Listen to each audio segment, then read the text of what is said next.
Goldilocks and the Three Bears.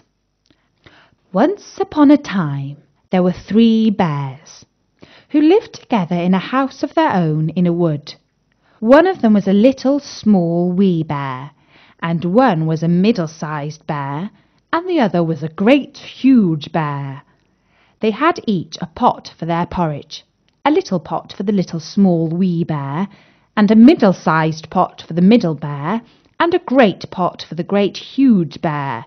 And they had each a chair to sit in, a little chair for the little small wee bear, and a middle-sized chair for the middle bear, and a great chair for the great huge bear.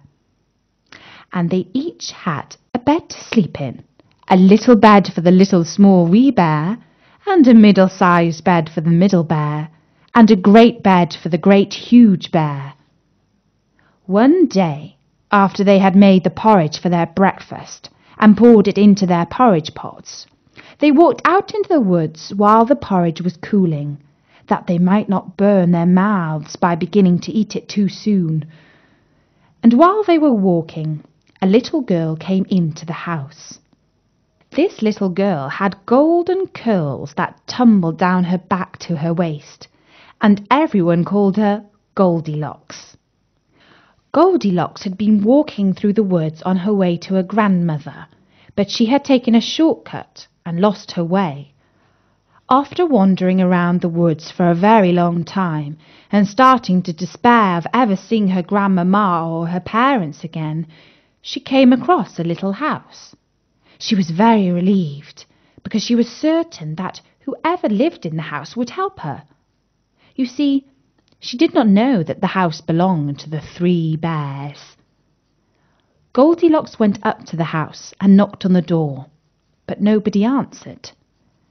After a while she looked through the window and saw the porridge on the table that the 3 bears had made for their breakfast. She said to herself, "Oh, how I wish I could eat some of that porridge. I'm so very hungry."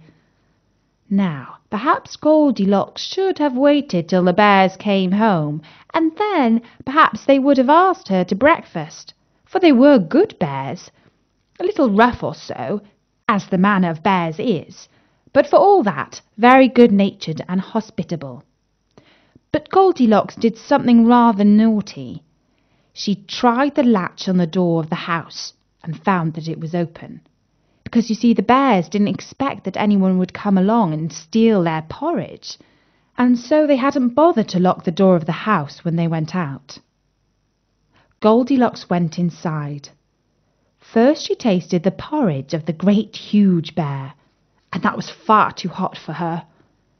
And then she tasted the porridge of the middle bear, and that was too cold for her.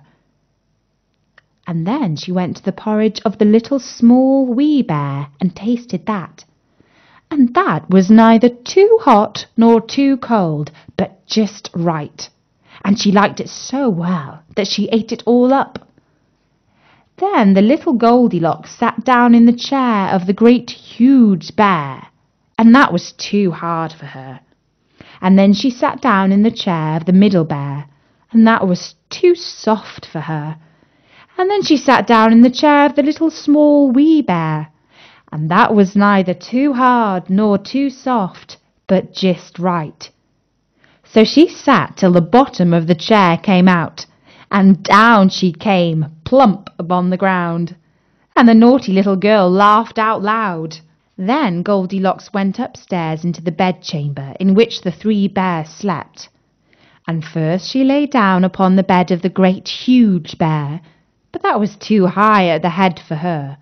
And next she lay down upon the bed of the middle bear, and that was too high at the foot for her. And then she lay down upon the bed of the little small wee bear, and that was neither too high at the head nor at the foot, but just right. So she covered herself up comfortably and lay there till she fell fast asleep. By this time the 3 bears thought their porridge would be cool enough, so they came home to breakfast. Now naughty Goldilocks had left the spoon of the great huge bear standing in his porridge.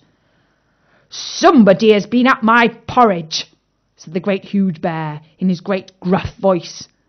And when the middle bear looked at his, he saw that the spoon was standing in it too. Somebody has been at my porridge, said the middle bear in his middle voice. And then the little small wee bear looked at his, and there was the spoon in the porridge pot, but the porridge was all gone. Somebody has been at my porridge and has eaten it all up, said the little small wee bear in his little small wee voice. Upon this, the three bears, seeing that someone had entered their house and eaten up the little small wee bear's breakfast, began to look about them. Now, Goldilocks had not put the hard cushion straight when she rose from the chair of the great huge bear. Somebody has been sitting in my chair, said the great huge bear in his great rough, gruff voice. And the little girl had squished down the soft cushion of the middle bear. Somebody has been sitting in my chair, said the middle bear in his middle voice. And you know what the naughty little girl had done to the third chair. Somebody has been sitting in my chair and sat the bottom out of it, said the little small wee bear in his little small wee voice. Then the three bears thought that they should look over the house more, so they went upstairs into their bedroom. Now Goldilocks had pulled the pillow of the great huge bear out of its place. Somebody has been lying in my bed, said the great huge bear in his great rough, gruff voice. And Goldilocks had pulled the bed cover of the middle bear out of its place. Somebody has been lying in my bed, said the middle bear in his middle voice. And when the little small wee bear came to look at his bed, there was the bed cover in its place, and the pillow in its place upon the bolster, and upon the pillow was a pool of golden curls, and the angelic face of a little girl snoring away fast asleep. Somebody has been lying in my bed, and here she is, said the little small wee bear in his little small wee voice. Goldilocks heard in her sleep the great rough, gruff voice of the great huge bear, but she was so fast asleep that it was no more to her than the roaring of wind or the rumbling of thunder. And she had heard the middle voice of the middle bear, but it was only as if she had heard someone speaking in a dream. But when she heard the little small wee voice of the little small wee bear, it was so sharp and so shrill that it awakened her at once.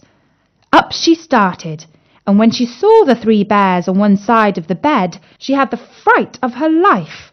But to tell you the truth, the bears were almost as alarmed by her as she was by them.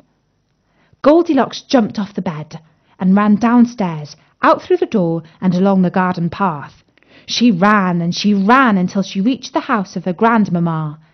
And when she told Granny all about the house where the three bears lived in the wood, Granny said, My, what a wild imagination you have, child.